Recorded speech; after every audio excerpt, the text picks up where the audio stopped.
Waheguru Ji Ka Khalsa, Waheguru Ji Ki Fateh. Welcome to another segment of Code Gurbani's a-sabad-a-day.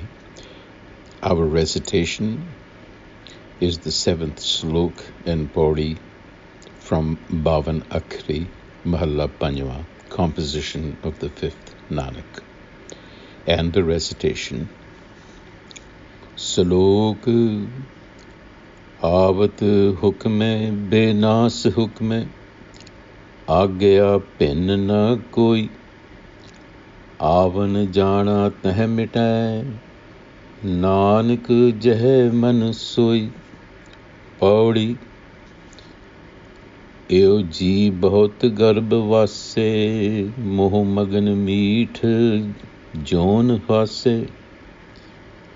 इनि माया त्रै गुण बस कीने, आपन मोह घटे घट दीने. ए साजन कछ कहो उपाया, जाते तरों बिखम एह माया. कर कृपा सतसंग मिलाए, नानक ताकै निकट नमाए. A short passage, but with profound insight into the nature of creation, into what our purpose is as an implication of creation. So in the slok, what is being said is that there is an established order, a law, if you will, which is called Hukam. And it is within this established order that creation and destruction takes place. And that creation and destruction includes the creation of beings, sentient beings like us. Avat Hukam Binas Hukam. Avat is to come, Binas is to perish. So existence and its demolition occur within this established order. We come into existence in Hukam, and in Hukam we perish. Agya pin na koi. Agya. Agya here is will, literally means permission. So this Hukam is the will of the Creator, and no one is immune from it. In other words, we are all operating within the ambit of this will that is called Hukam. Agya bin na koi. No one is outside the orbit of this Hukam. Avan jana teh mitai. This coming and going can be demolished only. There is an implied question here. Nanak jeh man soi. So there's a couple of things that must be borne in mind here. The Guru is by implication saying that avan jana teh mitai. In other words, you can interrupt this cycle of coming and going, meaning that it is desirable to interrupt this cycle. That is the highest good of human life, to interrupt the cycle of coming and going. Avan jana teh mitai. Nanak jeh man soi. And here is the qualifier. The only way that you are going to interrupt this cycle of coming and going, meaning the self, which again is implied to be a desirable end, if you self-realize and self-actualize. So, what does it mean to self-realize or self-actualize? One can think of this at many levels. To self-actualize at one level, at the pragmatic level, implies achieving your potential, being the best version of yourself that you can be. And there is again, within the message of Gurmat, the best that you can be is not a selfish pursuit. It is a social pursuit. In other words, you have to be your best so that you can give off your best for the benefit of society. And that happens only when you self-realize. At a metaphysical level, at a philosophical level, to realize the self means to really understand who you are, what your authentic nature is. And so here, the pointer is not to confuse yourself with the ego that comes with the creation of this human apparatus. And that is the big delusion, if you will, that we as sentient beings fall into at birth. Again, all of this is by design. We come to identify with ego consciousness, haume, and that is fueled by desire, as we shall see in the pauri. A jeev bahut garbhavas se. This sentient being has been an embryo in many wombs. Garb, an embryo, a fetus.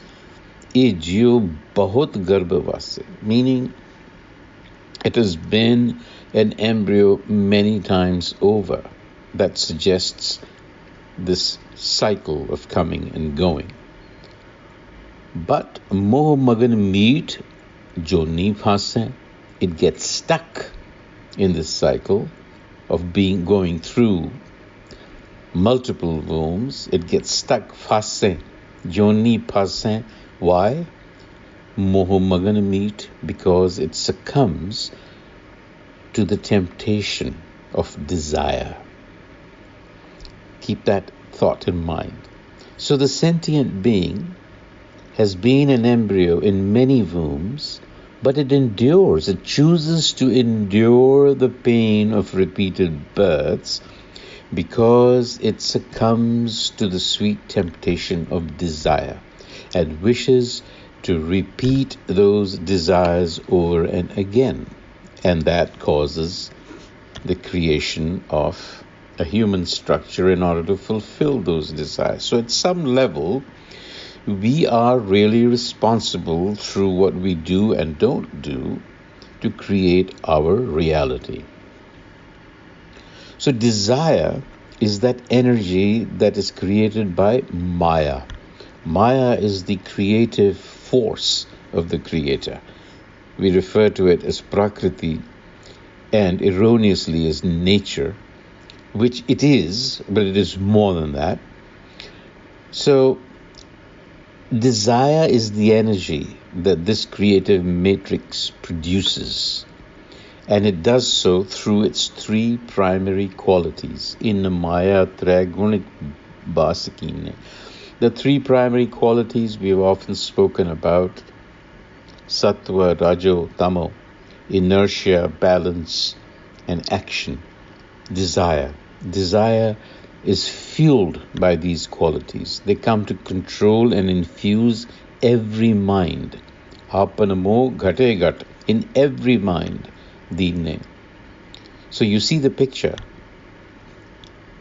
One comes into existence and one is filled with desire. Nature fills you with desire. The desire to experience physical things, and that becomes a trap. And so here, the Guru Enlightener is called out as a friend for a way out of this. My dear friend, a-sajan, what is the means? Kashikaha upaya. Upaya means method, stratagem.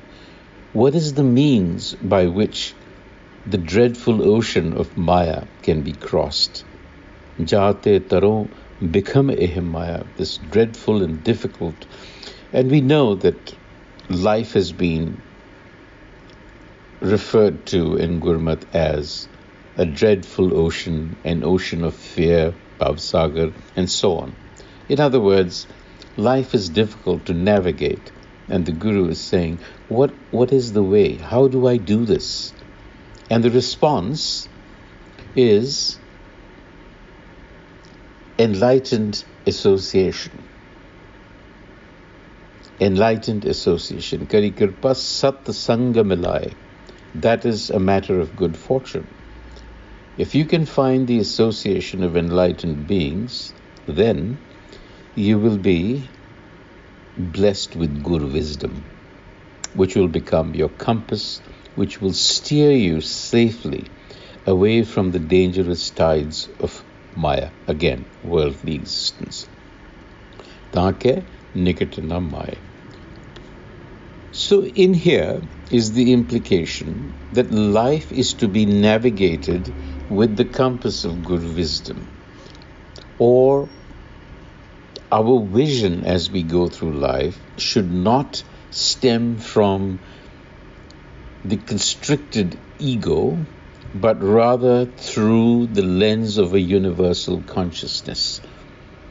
What that means in very simple terms is that we shouldn't be selfish as we go through life, that we should be thinking about the implications of what we do on others, and that it is our effort should always be to benefit the larger good.